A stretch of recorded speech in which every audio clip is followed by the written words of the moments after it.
Financial advisors can cost you tens of thousands of dollars, but provide more services than most people know. In this video, I'll show you exactly what financial advisors can provide, how much they cost, and how you can create your own plan and save that money. Then I'll reveal a few reasons you might actually want to hire a financial advisor anyway. We're talking financial planning today on Let's Talk Money.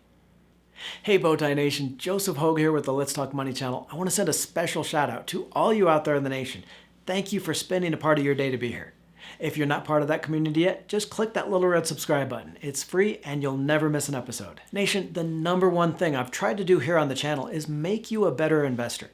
But I know that sometimes you want a little more help than that. So one of the most frequent questions I get is, should you hire a financial advisor? So I wanted to do a special video to help you learn about advisors and financial planners. We'll look at what financial advisors do, how much they can cost, and how you can do the exact same thing on your own. We'll even look at a few scenarios where maybe you want to go ahead and hire that financial advisor. First though, I want to thank the Stash app, our sponsor for this video. It's a new year and I want you to start investing in yourself now.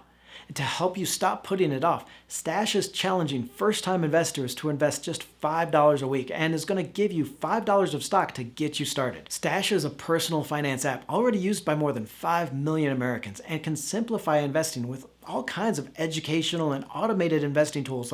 Like for example, you can set it to automatically invest every week and then buy fractional shares of your favorite stocks. At its core, the people of Stash know that most Americans have difficulty saving and investing, so they created this app for simplicity, affordability, and education. Plans start at $1 a month and include access to investing, banking, savings tool, and personalized advice that can help you get started and hit those financial goals. I'll leave a link in the video description below. Click through, go to stashchallenge.com, sign up, and the app is going to give you that $5 in stock just for getting started. Now, deciding whether you need a financial advisor or not means first understanding what a financial advisor does. First though, I'm going to use the generic term financial advisor to mean any full-service advisors or planners.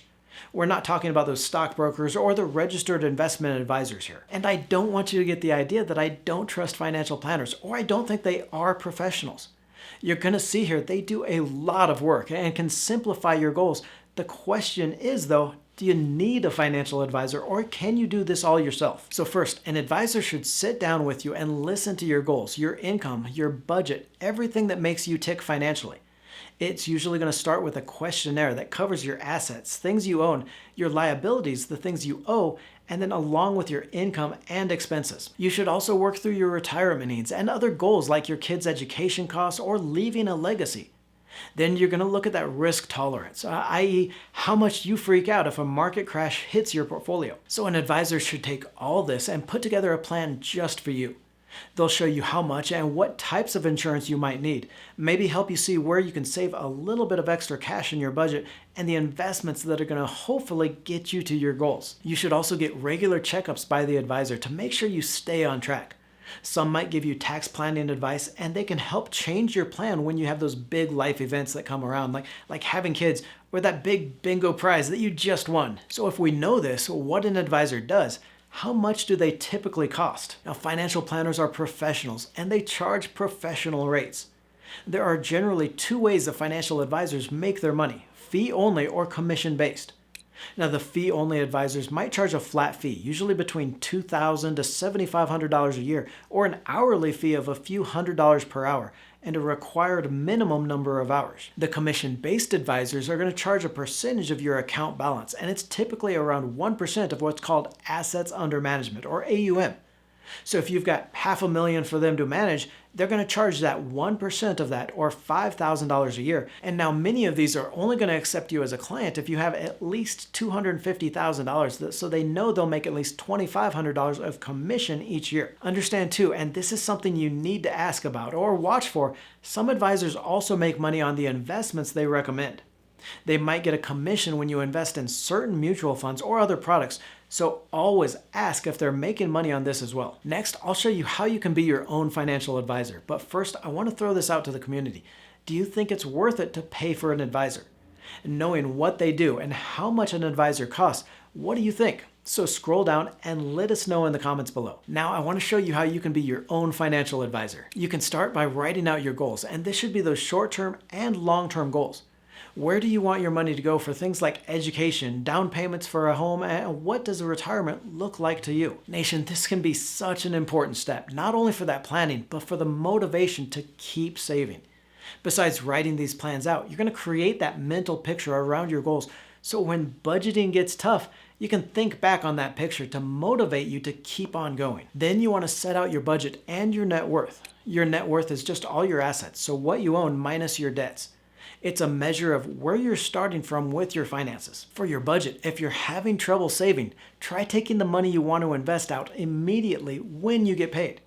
This is a little trick I like to call turning your budget upside down, because so many people wait until the bottom of their budget after paying all their expenses to see what's left to invest. Instead, by taking that money out first at the top of your budget, you force yourself to cut some of those unnecessary spendings like that daily mocha cocacino. Next, you probably want to make a plan for paying down debt, building an emergency fund, and consider investing.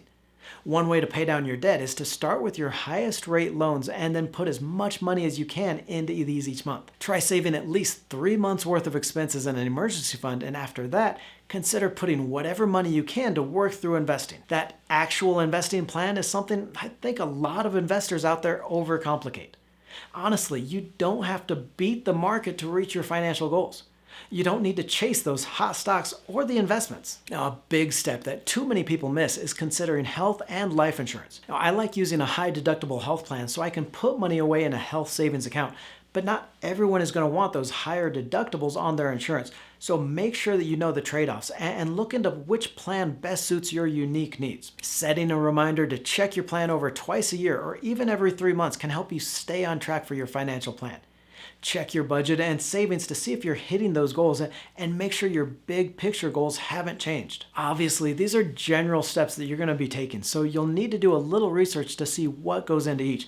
But remember, taking steps like these, rather than hiring that financial advisor, could be saving you $3,000 or $5,000 a year, so probably worth your time. So now that you know how you can be your own financial advisor, are there some instances where you might still want to hire someone? Now, at a minimum, you're looking at around $2,000 for a legit advisor, or probably more, so spending the time to do this yourself can be well worth your time.